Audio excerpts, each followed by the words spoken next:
देश के नस्ल की गौ माता को बचाने के लिए सेव देसी काऊ का जो मूवमेंट कहे, वो मूवमेंट आज हम कोडाद नगर की पवित्र धरा जो तेलंगाना में आया है, तारीख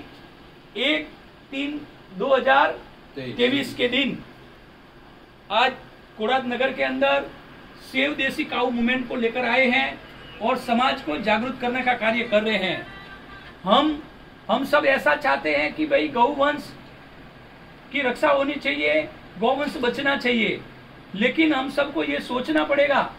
कि गौवंश की रक्षा कैसे होगी। यदि हमारे भारत देश के नस्ल की यदि गौ माता बचेगी नहीं, देसी गौवंश बचेगा ही नहीं, तो हम गौ माता किसको कहेंगे। हैदराबाद से हमारे श्रीमती अलोला दिव्या रेड्डी जी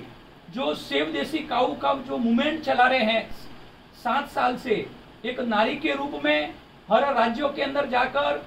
भारत देश के नस्ल की गौ माता को बचाने के लिए बहुत ही एक प्रयास रूप कार्य कर रहे हैं। उनके मन की वेदना है कि हमारे भारत देश के नस्ल की गौ माता का वंश संकर हो रहा है, और वंश संकर ये है कि जो अमेरिका और फॉरेन देश की जो गाय कहते हैं, जो गाय नहीं है, क्योंकि गौ का अर्थ होता है गर्दन के पीछे शिवलिंग जैसी आकृति, सूर्य जैसी आकृति होती है, उसको ही गौ कहते हैं। गले का गल कमल है, उसको ही गौ कहते हैं। उसको हम देसी गौ माता कहते हैं, या हम वेद लक्षणा गौ माता भी कह सकते हैं, जिसके अंदर वेद के लक्षण हम माने गए हैं।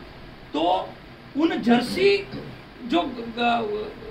जर्सी नंदी महाराज के जो बीज द्वारा जो हमारे भारत देश की जो देसी गौ माता का वंश संकर किया जा रहा है, गर्भाधान किया जा रहा है, हमारे देश की नस्ल को बिगाड़ा जा रहा है, और यदि इसी प्रकार से हमारे भारत देश के अंदर चलता रहा तो भारत देश के अंदर एक भी देसी गौ माता नहीं बचेगी। इसलिए हम सबको मिलकर श्रीमती अलोला दिव्या रेड्डी जी का जो सेव देसी काऊ का जो मूवमेंट है, उस मूवमेंट के अंदर हम सबको सहभागी बनना पड़ेगा और उस अभियान को हमको आगे बढ़ाना पड़ेगा, और भारत देश की नस्ल की गौ माता को बचाने में हम सबको सहभागी बनना पड़ेगा। बोलिए गौ माता की जय हो।